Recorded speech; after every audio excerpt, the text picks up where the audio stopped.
یہ سپاہی دریا کی طرف کے دروازوں سے نکل کر کشتیوں میں سوار ہو کر فرار ہونے لگے، مگر پجاریوں کا دیکھتا نہ آ سکا۔ مسلمانوں نے ان کا تعاقب کشتیوں میں بیٹھ کر کیا۔ اس تعاقب میں ہندوؤں کی ایک بڑی تعداد غرق ہو گئی۔ مورخین کی آراء میں اختلاف پایا جاتا ہے، تاہم ایک محتاط اندازے کے مطابق 50,000 ہندو سپاہی اس مارکے میں قتل ہوئے۔ سلطان محمود غزنوی کو زبردست اور مکمل فتح نصیب ہوئی۔ سومنات کا مارکہ یادگار بننے کے لیے ختم ہوا۔ سلطان محمود غزنوی نے پہلا کام یہ کیا کہ میدان جنگ میں کام آنے والے مسلمان شہیدوں کی تدفین کروائی۔ اس کے بعد اپنے خاص دستے کے ساتھ 56 مرصع ستونوں والی عمارت کے اندر داخل ہوا۔ 5 گز لمبا پتھر کا یہ مجسمہ 2 گز زمین کے اندر اور 3 گز زمین کے اوپر تھا۔ سومنات کا بت عین وسط میں نصب تھا۔ اسے دیکھتے ہی سلطان محمود غزنوی حقارت سے مسکرا دیا اور ایک سپاہی سے گرز لے کر اپنے ہاتھوں میں تولنے لگا۔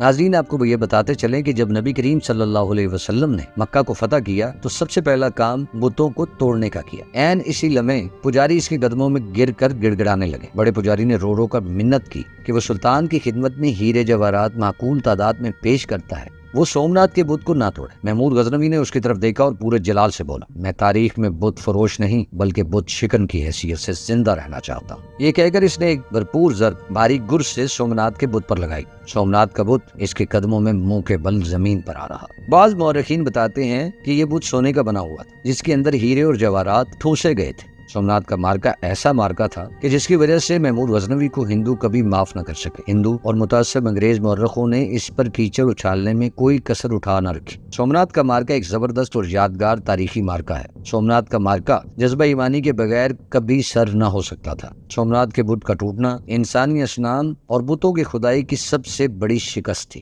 سومنات کے مارکہ میں جتنا مال غنیمت سلطان محمود غزنوی کے ہاتھ لگا، پہلے اتنا مال غنیمت اسے کبھی نہ ملا تھا۔ سونے اور جواہرات کے علاوہ مندر کا سندلی پھاٹک جو محمود غزنوی نے اپنے ساتھ غزنی لے گیا اور اس کی کوئی نظیر آج تک نہیں ملتی۔ واپسی میں سلطان محمود غزنوی کو اطلاع ملی کہ راجہ بھیم دیو اور اجمیر کا راجہ دونوں مل کر ایک بڑی فوج کے ساتھ لڑنے کو تیار ہے۔ یہ پہلا موقع تھا کہ سلطان محمود غزنوی نے دوسرے انداز کی حکمت عملی سے کام لیا۔ اس کی فوج بہت کم رہ گئی تھی، نصف سے زیادہ سپاہی مختلف لڑائیوں میں کام آ چکے تھے۔ جو فوج موجود تھی وہ تھکی ہوئی تھی۔ سلطان نے دور اندیشی سے کام لیا۔ اس وقت بھیم دیو اور راجہ اجمیر کی مشترکہ طاقت سے الجھنا خطرناک ثابت ہو سکتا تھا۔ اس نے راستہ تبدیل کر لیا اور براستہ سندھ ملتان پہنچنے کا ارادہ کیا۔ یہ راستہ بے حد دشوار اور خطرناک تھا۔ سلطان محمود غزنوی جلد از جلد ملتان پہنچنا چاہتا تھا۔ راستے کا صحیح علم نہ ہونے کے باوجود وہ اس طرف آ نکلا تھا۔ ایک ہندو گائیڈ بن کر انہل واڑہ سے لے کر چلا تھا۔ اس نے جان بوجھ کر لشکر کو خطرناک راستے پر ڈال دیا۔ سلطان محمود غزنوی کی فوج مشرقی ریگستان کے اس حصے میں جا پھنسی جہاں پانی نایاب تھا۔ ایک رات کے سفر کے بعد سلطان کو شبہ ہوا کہ اسے غلط راستے پر لے جایا جا رہا ہے۔ اس نے ہندو گائیڈ کو طلب کیا۔ وہ کٹر ہندو تھا، اس نے اپنی زندگی کی بازی لگا رکھی تھی، اس لیے بے دھڑک کہنے لگا، میں سومنات کا پجاری ہوں، میں جان بوجھ کر مسلمانوں کو اس ریگستان میں لے کر آیا ہوں تاکہ یہاں بھوک پیاس سے تڑپ تڑپ کر مر جائیں اور یوں میں سومنات شکنی کا انتقام لے سکوں۔ سلطان محمود غزنوی کے حکم پر اسے اسی لمحے قتل کر دیا گیا۔ ایک اندازے اور تائیدی غیبی سے سلطان محمود غزنوی نے اب ایسا راستہ اختیار کیا جس سے وہ ریگستان سے نکل آیا۔ بہرحال بڑی دقتوں کے بعد وہ ملتان پہنچنے میں کامیاب ہو گیا۔ ملتان میں مختصر قیام کے بعد سلطان نے کوچ کیا۔ 417 ہجری میں وہ غزنی پہنچا۔ سومنات کی فتح کا جشن بڑے ٹھاٹ سے کئی دنوں تک منایا جاتا رہا۔ اس کے بعد محمود غزنوی کو پھر ہندوستان آنا نصیب نہ ہوا۔ وہ بہت سے ادھورے کام مکمل کرنا چاہتا تھا۔ کئی بار اس نے ہندوستان واپس آنے کا ارادہ بھی کیا، لیکن حالات ایسے تھے کہ ان ارادوں کی تکمیل نہ ہو سکی۔ اس کی صحت اب جواب دے رہی تھی۔ ساری عمر لڑتے ہوئے میدان کارزار میں بسر ہوئی تھی۔ صحت اتنی خراب ہو چکی تھی کہ وہ چلنے پھرنے سے تقریباً معذور ہو چکا تھا۔ تب وہ بستر پر جا لیٹا اور پھر 421 ہجری میں سلطان محمود غزنوی کا انتقال ہو۔ اسے غزنی میں ہی دفن کیا گیا جہاں اس کا مقبرہ آج بھی موجود ہے۔ ناظرین، میں امید کرتا ہوں کہ آپ کو یہ ویڈیو پسند آئی ہوگی۔ اگر آپ کو یہ ویڈیو پسند آئی ہے تو ہمارے چینل کو ضرور سبسکرائب کیجیے اور اگلی سیریز اور نئی ویڈیو تک باسط زمان کو اجازت دیجیے۔ اللہ نگہبان۔